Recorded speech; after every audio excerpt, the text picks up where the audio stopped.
Today, we're going to be talking about becoming godly men, men that lead with gentleness. It's just Danny Antoine and I. We wanted to give him a chance to express far more than he normally would with 4 people.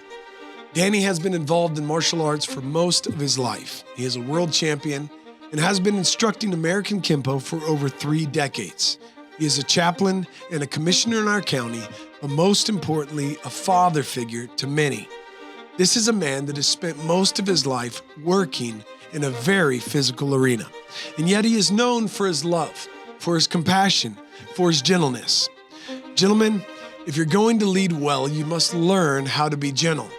And too many of us are admittedly too rough with those we love most. I believe this will be an extremely helpful episode for your leadership.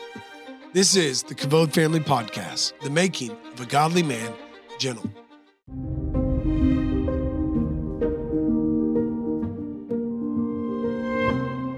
Hello and welcome to the Kavod Family Podcast. My name is Casey Wilson and we have Danny Antoine this morning. How are you, sir? What's up, people? How we doing? The boys are out. It's just you and I today. It left us hanging, man. The best are left. We got you guys, so we're all right. We're okay. Well, we've been going through a long series called The Man of God, and we're on, I think it's the 3rd section, The Man of God and his relationships. So this is really, it's a 6-part, I think, series on how we should be in regards to others, okay? Mm-hmm. And one of the attitudes that the scripture says that we should have, one of the qualities that we should have in regards to dealing with other people in order to love, in order to lead, in order to exemplify who Christ is to them, it says that we should be gentle. Other versions in the scripture say considerate, kind, gentle, that kind of temperance is what we want to get into today. Awesome. So I wanted you on because, many would say somebody who works in martial arts that they're in a physical practice. And I think it's just important that you can come on and express how you've had to learn how to be gentle with people, even adults, kids and adults, right? You have to dance this line of discipline. You have to dance this line of physical, activity and even to some degrees violence. Yeah. And then you have to dance that line of gentleness and being in the martial arts, it's like in the beginning of it all, it's fighting, you're in there now. And I think I already had a rough demeanor. So I didn't pay attention to any of that until I really started teaching. And at first I couldn't quite understand, like, why so many of the kids look like they were scared of me. You know what I'm saying? So even as a man, you went through a process to where... Yeah, because I had to understand, like, it's 2 different worlds. First of all, you're hanging out with the dudes versus when you're hanging out with kids. It's not the same thing, and, everything was always so physical for me. And as soon as you get into the martial arts, you get into the karate school, it's like, it's go time. Like, you're ready to go. But when I was teaching the kids, I noticed that they were real reserved. And somebody made a comment to me about, like, just looking so mean all the time, and I thought, I look mean? I literally went home and was looking at my face in the mirror, like, and I had to think like a child, like, well, if I was a kid, I think you'd be mean mugging me all the time too, man. Like, you got to soften up the facial features. But I started realizing too, it's going to be harder for me to connect with kids. And then later on, I realized consequently, it's harder to connect with people when your demeanor is not very inviting. Okay. And most men don't have a tendency of understanding that or thinking about it because we have a nature of thinking we think that the nature of that is weak. To come across kind. Right. Okay. You see what I'm saying? So, gentle. Yeah. And most guys will consider that weak. And it's like, well, you got to understand there's a time. The Bible says there's a time for everything, right? There's a time for peace and there's a time for war. When you're in a time of peace, you're chilling. Everything is good, you're happy, you're smiling. In a time of war, everything is fierce, it's hard, it's rough times, So it's 2 different things, but there's a time for everything. So as a man, if my contribution, I wanted to really contribute to kids especially, and families, and be around people. And I've always loved people, but believe it or not, I was always scared to be in front of people. Like, I hate talking in front of people. Like, it's still to this day, like, if I have to go, like, to do a speaking engagement, man, my wife would tell you, my heart's like, it's like, man, I still don't know why I still feel that way after all these years of doing that. Karate helped break me out of it because I remember in my early days of teaching, it was hard for me because the waiting room with the parents was open.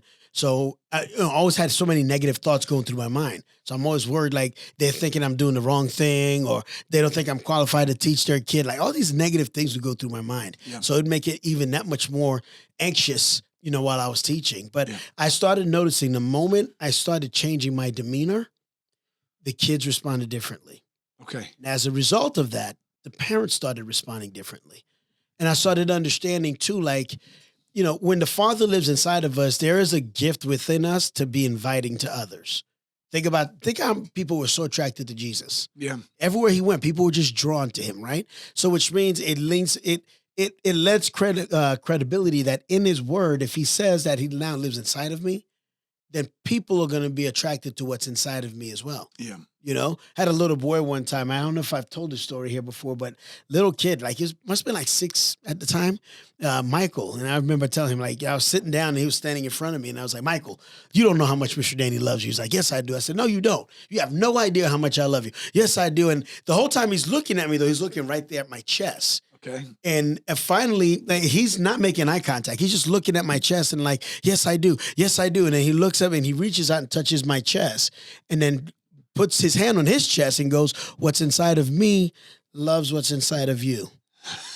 And I still to this day will always say that's the deepest like revelation of love a human being has ever like spoken to me. It came out of the mouth of a 6-year-old. Yeah. What's inside of me loves what's inside of you. And he was so sincere. It was so awesome. Like I just grabbed the kid like, here, man. Sorry. So you'll tell your students, you'll look them in the eyes and tell them I love you, your kids. All the time. But the most unusual thing for parents though is when I meet a kid for the first time. Yeah. How does that go? And I'm overwhelmed with love for that child. And I tell that child that I love them. Okay. And you'll do that in front of the other parents? Absolutely. Okay. Absolutely. And it takes a moment for parents because it's like, I just met this guy. Yeah.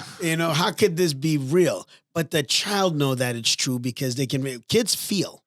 They can't express a whole lot, but they feel a lot. And we mess up with kids a lot because we don't tend to understand, like, they're feeling a lot on the inside. They just don't always have the vocabulary to express it. And over the years, God has just taught me to, like, really see their little hearts. So when I look at a child for the first time, like I got 2 little girls that just started last week. 11, one's 9 and one's 11. Okay. But they're pretty tall for their age, but you look at their face, you can tell they still got the little baby face. And I remember, and I looked at both of them the first day they were in class. And I said, one day you're going to fully understand that Mr. Danny really loves you. I said, you two are so special to me. And the one was kind of like, well, and kind of looking away. Sure. The other one's kind of looking at me, just really puzzled, wanting to believe, but it was hard for her because she just met me. Yeah. But in some way, she knew that it was real. But by the end of that class, she came and gave me a hug, and I can tell she understood. Like, no, this man really loves me. Does this attitude that you carry? Does it come with the type of? With martial arts? Martial arts tends to be all year long. It tends to be something that you pick up. If you're going to stick with it, you do it for years, right? Yeah, yeah. If you're gonna do some of the other counties, community sports, that kind of thing, you do basketball. It's 2 seasonal. months, it's 3 months. You get a new coach next year. Like the attitude of a coach, if you're a basketball coach for a season with a group of kids, it's not to come in and say, I love you, and one day you're going to understand, because you're projecting to them that, hey, you're going to ride this out. You're going to be with me a real long time. Well, and maybe a year from now, you'll understand, I really do love you. We're what we call a non-traditional sport. Okay. And I'm going to tie a lot in just explaining this part right now. Okay. We're a non-traditional sport in that, like you said, basketball, soccer, everything's got a season, 2-3 months tops. Yeah. We're year round. Right. So I have to explain to everybody who teaches for me. I will ask all of them, like, how many of you have taken a child from white belt to black belt? Okay, they're all relatively new, so no one. And it's like, okay, well, how much time do you think it takes to take somebody from white belt to black belt? Yeah. It's going to take you a good 4, 6, sometimes 10, 15 years. So what I say, I make a commitment to a child when you come in here that I'm going to be here for the duration of that. Now I got 200 plus students. That means every single kid that walks through that front door that comes in to take karate, I'm committing years of my life to that child and that child and that child. And they understand that. And they realize when I say I'm not going anywhere, I'm not going anywhere. Now, the adults don't usually get it because even the instructors have a hard time realizing it takes years. When you talk about somebody becoming a black belt, that means you're making a commitment to be a part of that person's life for a number of years, not months. And there's no going anywhere. Yeah. So in all that time, I spent a lot of time with them. I'm very affectionate with these kids. You know, I grew up overseas in Haiti. Haitian people, because of tyranny, have got a very unusual propensity for violence. You see what I'm saying? But at the same time, what's deep within our culture is affectionate. Okay. Being affectionate. As a little boy, like it's as part of the culture, I could not walk into a room and greet adults by saying hi and waving. If there's a lady in the room, you have to go and kiss them on the cheek. Right. If there's a man in the room, you go shake his hand. Yeah. But you can't, like, it was very disrespectful to just walk in and either just say hi or just wave, because that was considered not acknowledging an adult's presence. Yeah. Right? So you could see, like, how much touch is involved there. You're at least shaking a man's hand or you're kissing a lady on the cheek. Yeah. And it's teaching you, like, it's basic manners for us. You know, for a lot of young Haitian boys, your dad, until you become older, you would kiss him on the cheek, you know, when you would go say hi. Okay. Now, you come back to the U.S. and I bring that culture with me. You see what I'm saying? It's hard for people to grasp that because here in the U.S., you'll either greet each other by saying hi or hugging, right? Yeah. So all of my kids at the karate school, I spend time with them. I love on them. Before they leave, they come and hug me. My little girls, I'll kiss their foreheads, I'll kiss their face. The boys, sometimes I'll kiss the top of their head. Okay. Right? So there's a lot of physical affection that happens on every single day when those kids are there. That becomes a norm for them so much that any adult that I invite into the karate school, the kids automatically assume that they're going to be affectionate like that too. Automatically assume that. Okay, so this is a great time. Keep going. Well, what I want to tie into that is this. When I remember studying in the Bible, and the first time I saw a verse that said, you know, greet each other with a holy kiss. Yeah. Then I went back and did some research. I realized there's like 5 or 6 different passages in the New Testament, all at the end of the chapter, that is basically telling you greet each other with a holy kiss. What's a holy kiss look like? Because when we look at that today, everything that has to do with touch is perverted because so many people have done so much wrong with kids, especially. So much that in the moment an adult touches a child, it's automatically misconstrued. Well, what I'm doing with these kids, especially my little girls, I teach them that the way that Mr. Danny handles you, anybody puts their hands on you the wrong way. At least one of the first thoughts that go through their minds got to be, well, Mr. Danny never does that. He never touches me like that. He never looks at me that way. You see what I'm saying? And I've had those conversations with parents and kids to see like how it affected them when somebody did try to touch them the wrong way. Yeah. And they come to realize that's not good.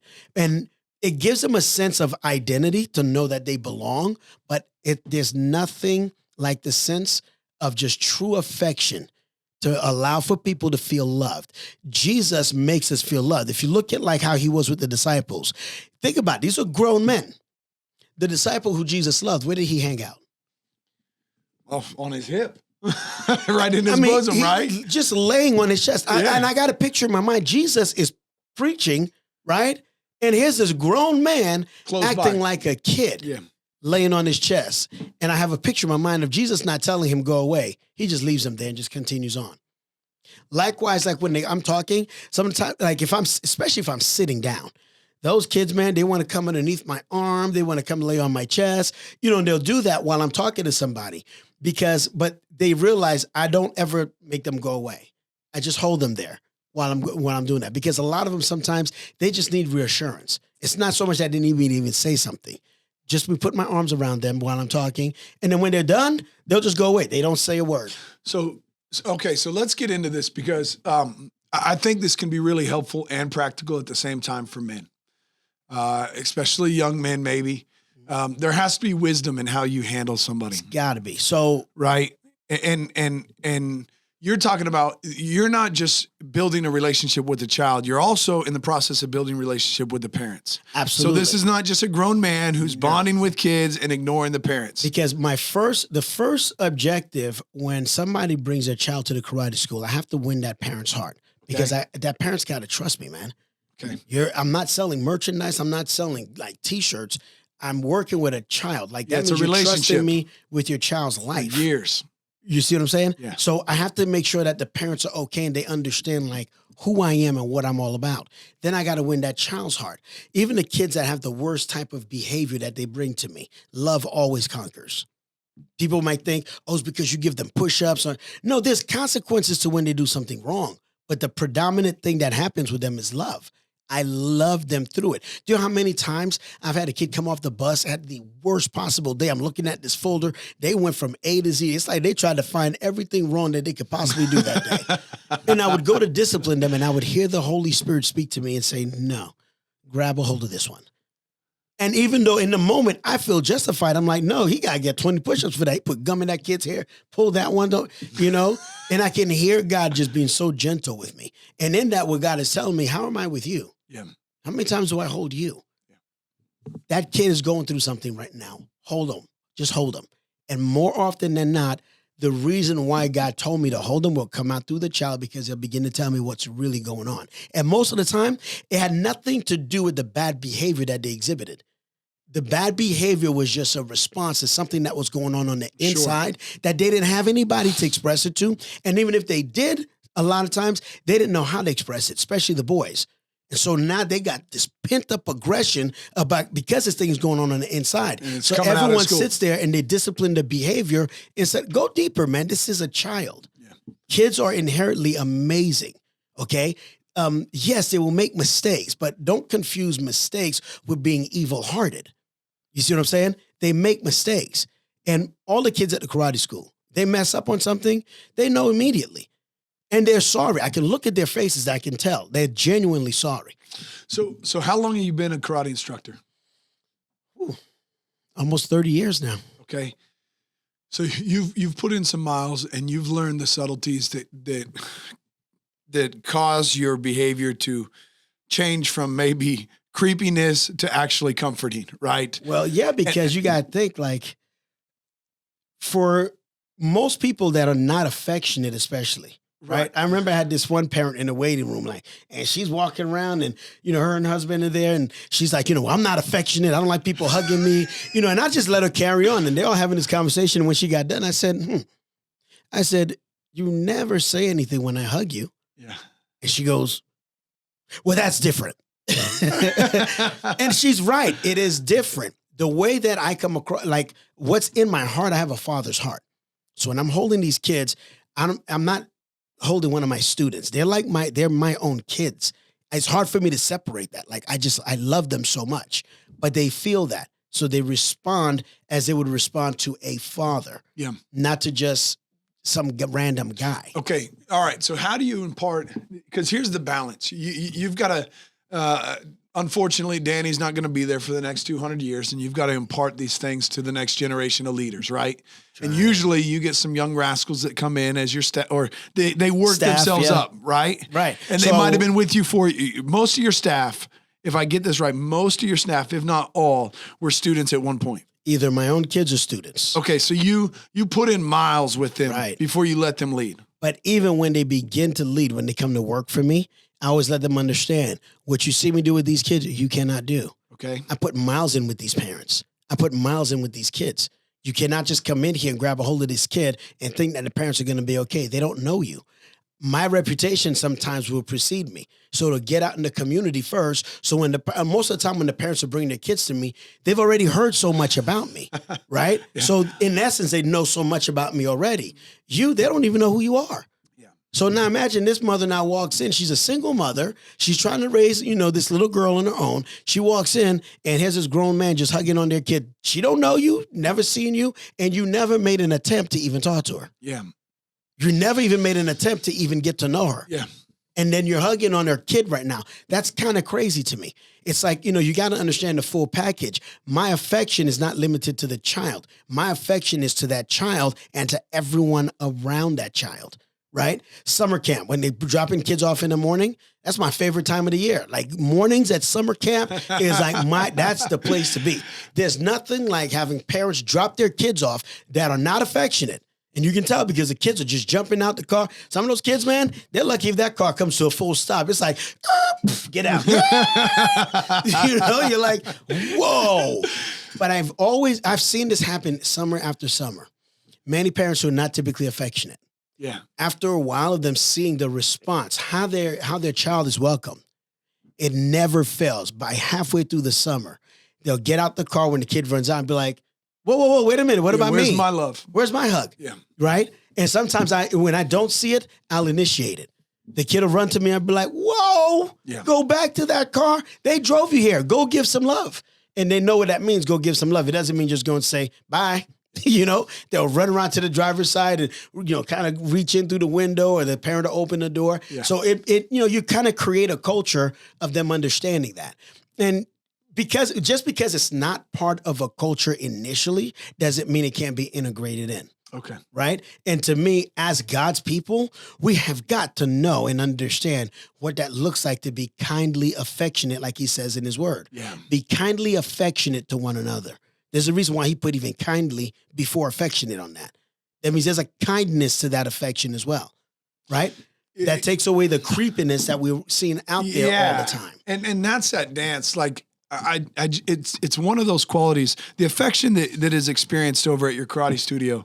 It's real, but it's something that has to be mature, right? And immaturity can come across and it feels uncomfortable. Yeah. And I think any young man, if you're 18, 19, 20, early 20s, there's some other things. If you're not married, if you don't have your own children, exactly, you're going to radiate some things that haven't been refined. Is that fair? Absolutely. And and I got to teach you guys too, like you have to learn how to read a room. You got to learn how to read people. You got to know when somebody's not comfortable with that. You see what I'm saying? Yeah. It's not everyone that comes in that's automatically comfortable with that. What happens is they become comfortable because they see the others. I have plenty of kids who come in and when they first get there, don't want anybody touching them. Sure. Fair. But after a while, them watching all the kids constantly running to me, constantly coming to get a hug, it never fails. I don't have to call them. They'll come to me. You see what I'm saying? Yeah. And you wait that out. Give them a moment. Yeah. Sometimes on the first day, it's overwhelming. I've had kids on the very first day, like, for example, my after-school program. I come off the bus from dropping the kids off. As soon as I walk in, all the other kids who I hadn't seen yet, they run up and hug me. I remember this one little girl, and I can tell. You could feel somebody looking at you. She's just sitting there staring at me. Never met her before. Didn't even know her name yet at this point. Yeah. But she's inching her way towards me because she just keeps watching kid after kid come and give me a hug. And before I knew it, she was in the lineup. You know what I mean? Yeah. And so by the time I looked down to see which one was hugging me, and I'm like, oh, I said, baby, what is your name? Yeah. So I didn't even know her name yet. But because she saw what was happening, she watched it. She felt safe. That's a key. She felt safe. So in the affection that we're showing people, if somebody doesn't feel safe, then what are you doing? Like, read that. You see what I'm saying? And to me, if it's coming from the heart of the Father, it's different than when it's just a kind gesture. Yeah. Right? Sometimes a kind gesture is not as well received. But to me, a godly gesture, a godly affection, to me, that's so well received because it's so deep. It's intimate and it's deep. Yeah, it's tough. We live at a time to be, internet and everything else. It has cost either we're more aware of how perverse things can be, or it's growing in perversity to some degrees. In some areas. I don't think it's either or. I think it's both. Okay. Because to a certain extent, we didn't have devices. Sure. Right. So there's a lot that the world was shielded from because you didn't see this stuff happening. But now it's all over social media. Yes. So it's a lot more pronounced. But I feel like because it has been shown a lot, it's actually become a lot more pronounced as well, because now you got people who've got the wrong mindset and they're seeing this stuff and they're deciding I'm going to go do the same thing. And the tendency in that kind of, when that's happening, the tendency is just to say, all right, hard line, cut every affection off. We're just going to be distant, almost cold to each other, right? Right. And that's what happens. It can happen. But you got to realize, you got people who walking around us every day that were sexually abused as a child, and you and I don't even know that. Yeah. You see what I'm saying? You got to ease up, man. Like, give people an opportunity. I love people. So it's hard for me to be superficial with people. I just got to be myself. I mean, even in a county commissioner room, in a courtroom, when I walk in, I'm still hugging people. Yeah. Do you see what I'm saying? But that's the nature of my relationship, even with the public. So there are a lot of people that I meet for the first time. If I don't hug them, some of them have heard about me. So if I don't hug them and I go to shake their hand, I can't tell you how many times I move my hand out doing like, whoa, I'm a hugger. Come here. Yeah, get in. And they'll come in and they'll give me a hug, but it's like, but at the same time, it's like, know your boundaries. Yeah. You see what I'm saying? If I'm meeting a husband and a wife, for example, for the first time, I'm not going to go to the wife first. No. You see what I'm saying? Like, I need a husband to understand, no, dude, I respect everything right now. You see what I'm saying? If I go to shake his hand and I feel like he's distant, even if his wife wants to hug me, I'm not going to let it happen. Right. You see what I'm saying? Because it's just, but that's what I mean by maturity. That's a learned lesson. There's boundaries there, man. Yes. And so it's the kind of thing that you almost have to grow up in the shadow of somebody that's affectionate. Right. And you have to let them train you into it, right? Because there's a balance. Young ladies that come into 13, 14, 15, 16, 17, you begin almost to pull back. Yep. Because they're going through a development. A lot of changes. Yes. So the way that I hold my teenagers, it's like I make them understand, like, this is dad. Don't ever get that confused with anything else. This is dad. And if you can't project that. Right. But distance. but the way I do with them, my teenage girls especially, I make sure like anything that I see that's inappropriate, I address immediately with them. Okay. So they understand that, right? There's sometimes the way that they come in dressed. I'll look at my girls. I'm like, honey, what are you doing? I don't need you having boys looking at you the wrong way out there. That's going to make me upset. That makes me angry. Right. But what am I saying to her? It's like, there's a way for you to dress too. You can't. Why is everything so revealing right now? Right. You're 13 years old. What are you doing? Right. You see what I'm saying? But when I'm saying that to her, it's not in a way that embarrasses her. It's in a way that makes her feel like she's protected. And I let her understand, like, it's my job to protect you. But you know what? Sometimes I have to protect you even from you. Yeah, Justin wrote a blog on this. He put it out on our website. It's coming out. It kind of complements the podcast. But in it, he said that we must be a lamb with them and a lion for them. Mm. And I mean, he's just robbing from scripture there. But that phrase, every man with them should try to grow into that, right? To become a lamb with them and a lion for them. And I think that's the heart of a father. Right. It needs to be the heart of a father. Don't forget, we have a lot of men out there who did not grow up seeing even what fatherhood even looks like. So we're asking them to be fathers without like even showing them what it even looks like or teaching them, which to me, that's crazy. Especially when you know that they never saw it, they never experienced it. Some of them may have seen it, but seeing it and experiencing it is two completely different things. Okay. So when they haven't experienced it, it's not good to just tell them, man, you got to be a better father. Yes, you have to be a better father, but here's how. Here's some things that can be done, right? Here's some ways that you can get your kid to become closer to you. I have a little girl that I became very close to last summer. Her dad would come in, but he was real suspect of me, right? So, and in his mind, he's like, and I come to find this out later on. He's like, all the things he heard about me, he's like, that can't be true. But I always wondered, I kind of felt like sometimes he was kind of cold, but it didn't matter because the little girl, every time she'd come in, man, she'd be in tears. It's like, oh my gosh, here we go again. And that was all summer last summer, right? Yeah. I began to talk to her and she would come and tell me, well, my dad did this. And I'm like, honey, I'm looking at him when he drops you off. This is a man who loves you.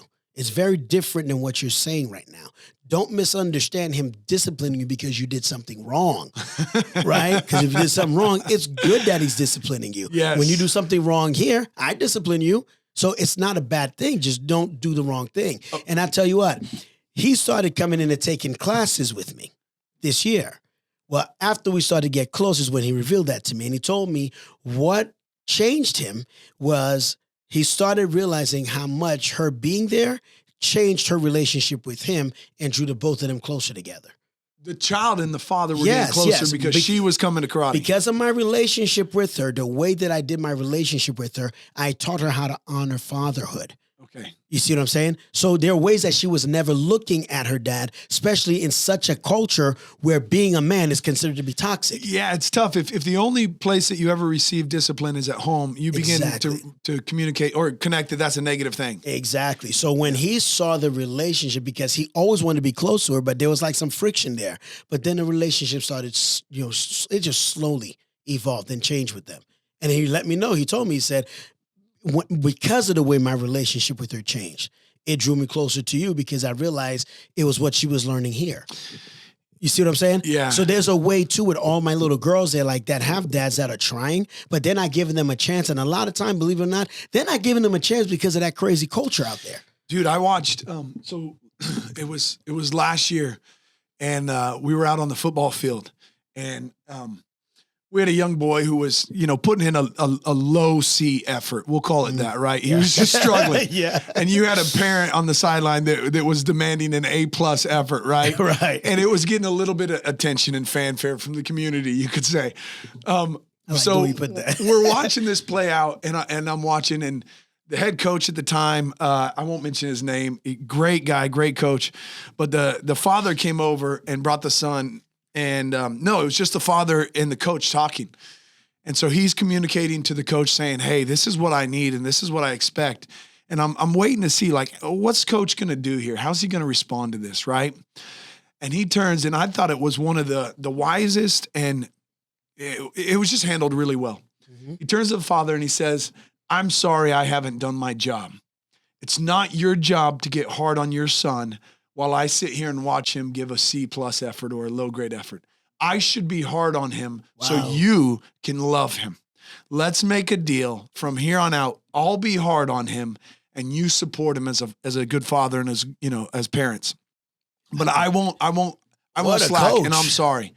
And he took responsibility because it is difficult in a world to where you want your kids to rise up. If you're the only voice demanding that they rise up and try and put in effort, right, and sacrifice, you become the nagging voice in their life. And watch this, and parents, and please hear my heart in this, okay?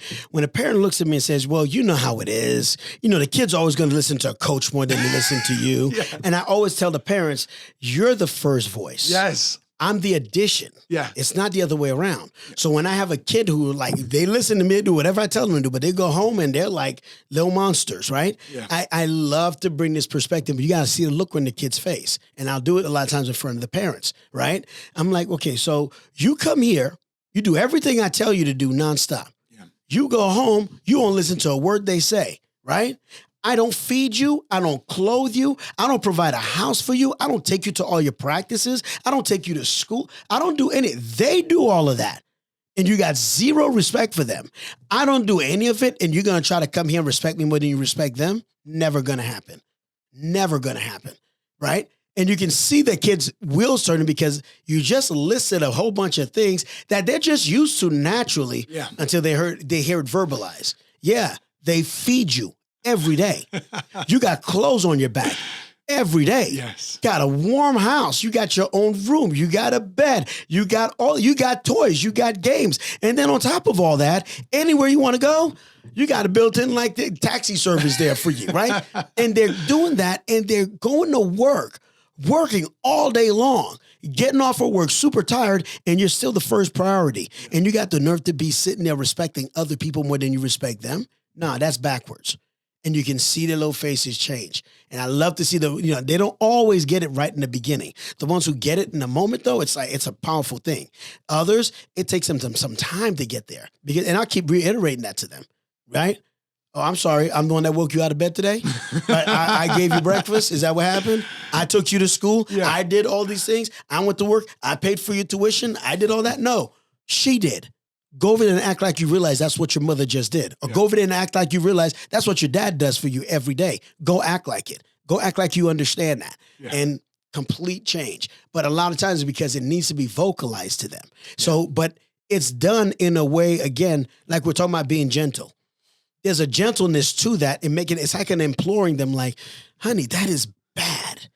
Like, for you not to love these people who love you, how in the world do you do that? I know you got a beating heart in your body. Yeah, it's weighty. It's not violent when it comes across. No, it's right? just, it has to be weighty. It's loving, it's passionate. And don't confuse passion for like being overboard. Like a lot of times people be like, well, Danny, you're just over the top.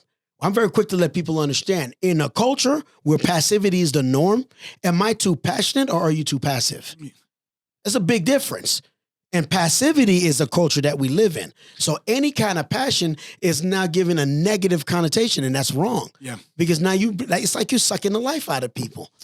All right. So let's end it with this because I really want to finish strong for the guys because every father's desire is to be able to lead his home well. I mean, it really is. No Amen. Dad wakes up thinking, I just want to tear down my house today. Amen. But the weight and the responsibilities and the burdens of life, and then the misbehavior of a child and the sanctification that they're going through because they're growing up, the pressure of life, emotion, everything that's going on, right? It tends to create this perfect world to where too often you get off work, you come home, and immediately you see the problems or the weight or the issues, and you're not gentle. You come across hard or distant, right? And inevitably that leads to you tearing down your household rather than building it up. And so the only option is for us to learn how to be gentle. And you do that by control the narrative. And here's what I mean by that. When I walk into karate school, the kids will run up, Mr. Danny, can I do this? I'm like, whoa. Go back over there and try again. Like, I'm sorry, we've been hanging out all day. You've seen me already today? Right? Is that what just happened? Yeah. Go back over there. You said hello to me. You know? Or they'll come up and do that, and I'll be like, oh, how was your day, Mr. Danny? My day was pretty awesome. How was yours? It was amazing. I say, you see how that conversation just took place? Go back and try that. Right? So when you get home tonight, your mom's name is not, Mom, can I have? Your dad's name is not, Dad, can I have? It's you see your mom, go give her a hug. Yes. I love you, Mom. How was your day? And when you get through all of that, then if you have something to ask, you ask then. So for us, and when we come home, yes, we're tired, and yet there's a lot of commotion in the house. Set the pace. And so you're saying a dad can do that. Set the pace. You come home, the parent can set the pace. You know what? I don't even want to deal with what just happened in here right now. Let's just talk for a second. So you almost have to have the ability not to be vexed and frustrated. You have to laugh often at the misbehavior, expect the misbehavior, laugh about it, and guide them through the right way. So to do that, you gotta basically exude part of the fruit of the spirit, which is what? Self-control. Yeah. Yes, it's easier to just come in and just drop a hammer because this happened.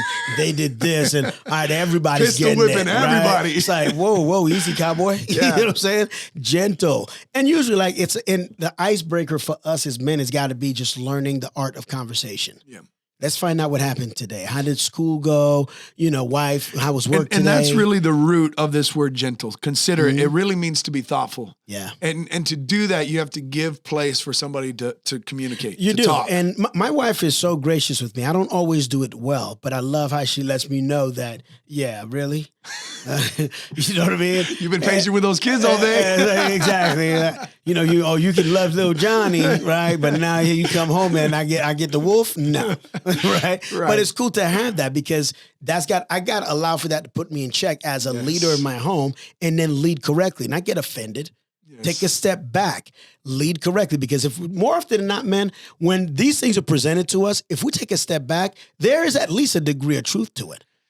If you can keep yourself from getting offended, take a moment and think. They probably have a little bit of a point there. Yeah. Yeah, they might have exaggerated on some, but don't worry about all the rest of that. The part that it was like it's actually accurate, figure it out. Check yourself. Yeah. You got to be a good leader. Who wants to follow a leader that they hate?